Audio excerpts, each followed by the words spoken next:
আজি ভিডিঅ'টো ডাইৰেক্ট ক'বলৈ বিচাৰিছো বেকাৰ ল'ৰা ছোৱালীসকলৰ কাৰণে। বেকাৰ মানে কিয় বেকাৰ বুলি কৈছো, যিসকল লোকে এতিয়া অকল চাকৰিৰ পিছত লাগি আছে তেওঁলোকৰ কাৰণে। মই প্ৰথম কথাটো ক'বলৈ বিচাৰিছো, যি কম সত্য কথা কম, কিছুমানে ভাল পাব পাৰে, কিছুমানে বেয়া পাব পাৰে। এতিয়া প্ৰথম কথাটো হৈছে, আমাৰ ল'ৰা ছোৱালীবোৰে মেট্ৰিক পাছ কৰি হায়াৰ ছেকেণ্ডেৰী পঢ়ে, হায়াৰ ছেকেণ্ডেৰী পঢ়াৰ পিছত BA পাছ কৰে, BA পাছ কৰাৰ পিছত চাকৰিত লাগি থাকে। কিন্তু মই কথা এটা ক'বলৈ বিচাৰিছো, আমি যদি চাকৰি নকৰি যদি অকণমান যদি বিজনেছ কৰিব পাৰোঁ, তেতিয়া কেনেকুৱা লাগিব, মানে কেনেকুৱা হ'ব কথাটো, কেনে হ'ব? এই চাকৰি কৰাতকৈ আজিকালি বিজনেছত বেছি লাভ। কিন্তু মই আকৌ চাকৰি নকৰিবলৈও কোৱা নাই, চবৰে এইম বেলেগ। কিন্তু মই বহুত ল'ৰা ছোৱালী এতিয়া কি কৈছে, চাকৰিৰ পিছত পৰি থাকে, তাৰে আহে কিমানটা পোষ্ট, 20টা আহে, এপ্লাই কৰে কিমান, হাজাৰ হাজাৰ। সেইবাবে মই আপোনালোকক এনেকুৱা এটা কথা ক'ম, যিটো কথা আপোনালোকৰ হয়তো মনটো ভাল লাগিব পাৰে। এতিয়া আমি মেট্ৰিক পাছ কৰিলে, BA পাছ কৰিলে, কৈছে তুমি কি কৰা? নাই, মই আৰু BA পাছ কৰিলো। তুমি বেকাৰ নেকি, এনে থাকা নেকি? আমি বিভিন্ন ধৰণৰ মানুহৰ প্ৰশ্নৰ সন্মুখীন হ'ব লগা হয় নে নহয়? সেইকাৰণে মই ভাবিছো, আমি যদি অকণমান সৰুকেই হওক প্ৰথমৰ পৰা যদি এটা বিজনেছ ষ্টাৰ্ট কৰিব পাৰো, এই বিজনেছৰ পৰা যদি আমাৰ যিখিনি প্ৰফিট থাকিব সেইখিনি আমি চাকৰিৰ পৰা পাম জানো? চাকৰিত আৰু চাকৰ বুলিয়ে ক'ব পাৰি। আৰু যিসকল লোকে চাকৰি কৰে তেওঁলোকে গম পায় যে সদায় অহা যোৱা চাকৰি কিমান, মানে কি ক'ম আৰু, ক'ৰবাত যাম ক'লেও যাব নাপায়, বেলেগৰ কথা মতে চলিব লাগে। কিন্তু বিজনেছত নিজৰ মতে অকল চলিব লাগে। তেতিয়া হয়তো আপোনালোকৰ বৰ লাগিব পাৰে যে এই ছোৱালীজনীয়ে কি কথা কৈ আছে, কিন্তু মই আপোনালোকৰ কাৰণে ভাল কথা লৈ আহিছো। যিসকল ল'ৰা ছোৱালীয়ে বেকাৰ, সেইসকলৰ কাৰণে ভাল কথা এটা লৈছো। তেনে বলক ভিডিঅ'টো সম্পূৰ্ণৰূপে চাব, হয়তো তেতিয়া বুজি পাব। আপুনি কেনেকৈ ধূপকাঠিৰ বিজনেছ কৰিব, আপুনি কেনেকৈ স্মল ষ্টাৰ্ট ইণ্ডাষ্ট্ৰীৰ ওপৰত বিজনেছ কৰিব পাৰিব, আপুনি কেনেকৈ ফিনাইলৰ ওপৰত বিজনেছ কৰিব, আপুনি কেনেকৈ এডুকেশ্যনৰ ওপৰত বিজনেছ কৰিব পাৰিব, আৰু আপুনি কেনেকৈ হেল্থ কেয়াৰৰ ওপৰত বিজনেছ কৰিব পাৰিব। মুঠতে বিজনেছেই বিজনেছ, কিন্তু আপোনাৰ চাকৰি একো দৰকাৰ নাই। কিন্তু কেনেকৈ কৰিব এইবোৰ, শেষলৈকে ভিডিঅ'টো চাই থাকিলে হয়তো আপোনালোকে গম পাব। এতিয়া মই আপোনালোকক স্ক্ৰীন ৰেকৰ্ড কৰি আপোনালোকক দেখুৱাই দিছো। কিন্তু মানি আৰ্নিং ৱেবছাইট ফৰ ষ্টুডেণ্ট, এইবোৰ মানে দেখিছে নাই, এইবোৰ আপুনি ক'ত কিমান এপ্লাই কৰিব, চবতে ধূপকাঠি, বাচন ধোৱা চাবোন আদিৰ কেঁচামাল আমাৰ তাত ৰেহাই মূল্যত পাব। মানে দেখিছে নহয়, আপুনি হয়তো তাৰ পৰা বস্তু আনিবও পাৰিব, বা হয়তো আপুনি ঘৰত বস্তুটো বনাবও পাৰিব। হয়তো আপুনি যদি বস্তুটো বনোৱা যায় ক'ত পাব, কি কথা, এনেকে বিভিন্ন ধৰণৰ প্ৰশ্ন আহিব পাৰে। বা যদি আপুনি সেই মেচিনটো যদি ঘৰতেই আনিছে আৰু আপুনি ক'ত বিক্ৰী কৰিব, বস্তুটো ক'ত বিক্ৰী কৰিব? আপুনি যেনিবা ধূপকাঠি এটাই বনালে, ধূপকাঠি বোলে বিজনেছ এটাকে কৰি ধূপকাঠি বনালে, কিন্তু আপুনি ধূপকাঠিটো বনালে হয় ঘৰত বনোৱাৰ পিছত আমি ক'ত চেল কৰিম, সেইটোৰ ওপৰতো আপোনালোকৰ বিভিন্ন ধৰণৰ প্ৰশ্ন থাকে। আমি যে ধূপকাঠিটো বনাম, বিভিন্ন বিক্ৰী হ'ব জানো, তাত দোকানত চেল হ'ব জানো? তেনেকুৱা আমি বিভিন্ন ধৰণৰ প্ৰশ্নৰ সন্মুখীন হ'ব লাগে। এতিয়া বহুতৰ মনত প্ৰশ্ন উঠিব পাৰে, আমাৰ হাতত ইমান পইচা ক'ৰ পৰা আহিব? হয়তো এইবোৰ শিকিবলৈ বা বিজনেছ কৰিবলৈ বহুত পইচা লাগিব। কিন্তু মই প্ৰথম কথা ক'বলৈ বিচাৰিছো, হয়তো পইচা একেবাৰে কম মূল্যত আপোনালোকে সেই বস্তুবোৰ শিকিব পাৰিব। কেনেকৈ শিকিব পাৰিব, আহক আমি জানো।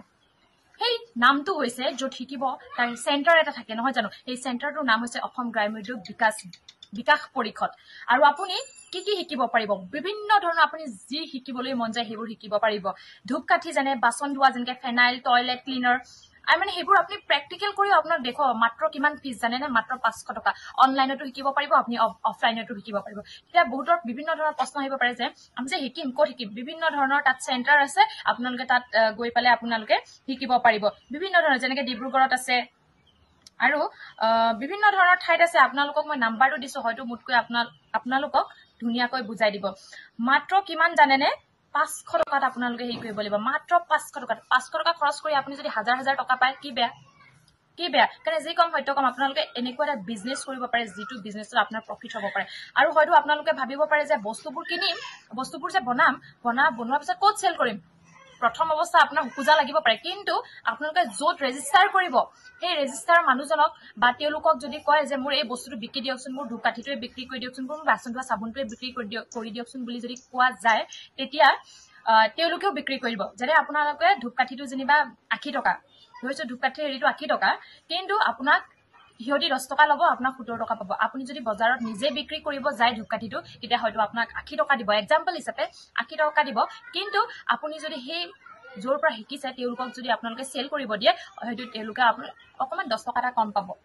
তেনেকে আপুনি বিজনেছটো ষ্টাৰ্ট কৰিব পাৰে। কিন্তু মই এটা কথা ক'বলৈ বিচাৰিছো, যদি কৰিবলৈ মন আছে নেকি মই ধুনীয়াকৈ ৰেকৰ্ড স্ক্ৰীন ৰেকৰ্ডবোৰ চাওক আপুনি কি কৰিব বিচাৰে গোটেইখিনি এই স্ক্ৰীন ৰেকৰ্ডবোৰত আপোনালোকে দেখা পাই যাব দেখি পাইছেনে কি কৰিব আপোনালোকৰ বিশ্বাস নহব পাৰে ন এইটো বিশ্বাস কৰাৰ কথা কৈছো নে এইবোৰ মিছা মিছি নহয় এই ওপৰত দেখিছেনে কিমান প্ৰুফ আৰু যদি প্ৰুফ লাগে আপোনালোকে গৈ পালে গুগলত চেক কৰিব পাৰে কি বুলি চেক কৰিব মই আপোনালোকক কৈ দিওঁ আপোনালোকে বহুতে মিছা বুলি ভাবিব পাৰে মই কৈছো না গুগলত আপোনালোকে কি চাৰ্চ কৰিব যদি প্ৰুফ লাগে আপোনালোকে গৈ পালে গুগলত চেক কৰিব পাৰে কি বুলি চেক কৰিব মই আপোনালোকক কৈ দিওঁ আপোনালোকে বহুতে মিছা বুলি ভাবিব পাৰে মই কৈছো না গুগলত আপোনালোকে কি চাৰ্চ কৰিব আপোনালোকে www. মই লিখি দিম বাৰু www.asiancouncil.in বুলি টাইপ কৰক এতিয়াই টাইপ কৰকচোন আপোনালোকে হয়তো গম পাব যে এইটো সঁচা নে মিছা এইটো প্ৰতিষ্ঠানটো আছে নে নাই এইটো বিজনেছটো আছে নে নাই হয়তো আপোনালোকে তেতিয়া গম পাব আপোনালোকে আকৌ চেক কৰক www. মই আকৌ কৈ দিছো আপোনালোকক www.asiancouncil.in www. আকৌ কৈছো www.asian ASIAN ASEAN স্পেচ নিদিব লগে লগে লিখিব কাউন্সিল COUNCIL council.in তাত গৈ যদি আপুনি চাব পাৰে আছে কি নাই কেনেকুৱা ধৰণৰ এইটো বস্তু আপোনালোকে ধুনীয়াকৈ গৈ তাত চাব পাৰিব বহুত ভাল মই কৈছো নহয় মইতো এনেকুৱা বিজনেছ কৰিবলৈ মোৰ মন যায় দেই সঁচা কৈছো এইবোৰ মোৰতো ইনো চাকৰি ধান্দা এইবোৰ নাই এইবোৰ সঁচাকৈ মোৰ বিজনেছটো কৰিবলৈ মন যায় কিন্তু এটা কথা মই আপোনালোকক জনাই দিবলৈ বিচাৰো যে আপোনালোকে বহুত ভাবিব পাৰে ইস ৰাম এই ধূপকাঠিৰ বিজনেছটো কোনে কৰিব ইমান টকা ক'ৰ পৰা পাম কি কৰিম এটা দোকান খুলিবলৈ হয়তো আমাৰ লোন ল'ব লগা হয় বা কিমান ল'ব 50-60 হাজাৰ প্ৰথম অৱস্থাত ইনে আৰু ষ্টাৰ্টিং কৰোতে ইনেতো বহুত টকা লাগে হয় না 1 লাখ 2 লাখ টকা লাগে যদি মাল সোমাবলৈ যামি দোকান এখনৰ গেলামাল দোকান কিন্তু আপোনাৰ প্ৰথম কিমান লাগিব মাত্ৰ 15,000 টকাতে আপুনি এই ধূপকাঠিৰ বিজনেছটো কৰিব পাৰে ধূপকাঠিৰ বিজনেছ মানে কি আৰু কিবা কিবি বিজনেছটো কৰিব পাৰে মাত্ৰ 15,000 টকা আপোনাৰ কি হাতত 15,000 নাথাকিব হা কৈছো প্ৰথম অৱস্থাৰ পৰা আপুনি একেদিনতো মানুহ ডাঙৰ হ'ব নোৱাৰে ন সৰুৰ পৰাহে মানুহ ডাঙৰ হয় পটককে যদি উঠি যায় আৰু সেইটো কি হ'ব আৰু নহয় সেইকাৰণে আপোনালোকে 15,000 টকাত বিজনেছটো ষ্টাৰ্ট কৰিব পাৰিব আৰু আপুনি প্ৰথম শিকিবলৈ হলে মাত্ৰ 500 টকাত আপুনি সেই কামটো কৰিব পাৰিব মাত্ৰ 500 টকাত আপুনি সেই বিজনেছটো ষ্টাৰ্ট কৰিব পাৰিব তেনে এই বেকাৰ ল'ৰা ছোৱালীবোৰে কি ভাবি আছে নিজে নিজৰ ভৰিত থিয় যে মই চাকৰি পাম চাইছো অসম গ্ৰামীণ বিকাশ পৰিষদ নামটো শুনিছেনে আকৌ আপোনালোকে গুগলত চাৰ্চ কৰিব পাৰে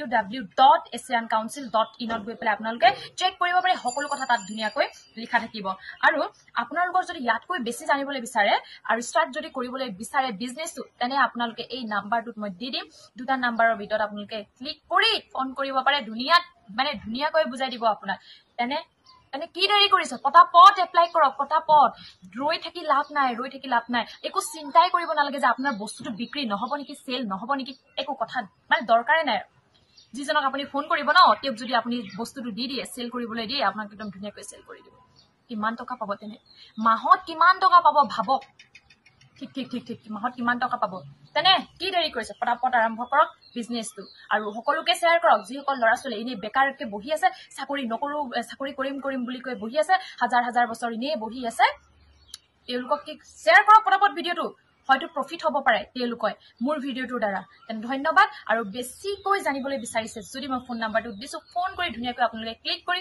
সুধিব পাৰে আৰু এইটো একদম ৰিয়েল ফেক্ট নহয় আপোনালোকে গুগলত চাৰ্চ কৰিব পাৰে ধুনীয়াকৈ আপোনালোকক কথাখিনি দেখুৱাই দিব নমস্কাৰ নেক্সট ভিডিঅ'ত আকৌ লগ পাম এনেকুৱা ভিডিঅ'বোৰ চাবলৈ আপোনালোকে মোৰ পেজটো ফলো কৰি দিব ফলো নকৰিলেও একো নাই যদিহে ভাল পায় তেতিয়া ফলো কৰি দিব যদি কিবা এটা শিকিবলৈ বিচাৰিছে বা কিবা এটা যদি জানিবলৈ বিচাৰিছে তেনে কি দেৰি কৰি আছে হা কিছুমানে ভাবে কোনেনো ধূপকাঠিৰ বিজনেছ কৰে আৰে ধূপকাঠিৰ বিজনেছ নকৰিলেও নাই কিছুমানৰটো কৰিব আৰু বিভিন্ন ধৰণৰ বিজনেছ কি লাগে হেল্থ কেয়াৰ এডুকেশ্যন আৰু কি কৰিব লাগে গোটেইখিনি কৰিব পাৰিব আপুনি তেনে বলো ষ্টাৰ্ট কৰো মইতো যাওঁৱে আৰু ফোন কৰি গোটেইখিনি কথা সুধোগে মইতো বুজি পোৱা নাই ইমান ময়ো বুজি পোৱা নাই কিন্তু মই এতিয়া গৈ পেলাই ডাইৰেক্ট ফোন কৰি দাদাজনৰ পৰা পৰামৰ্শটো লৈ লওঁ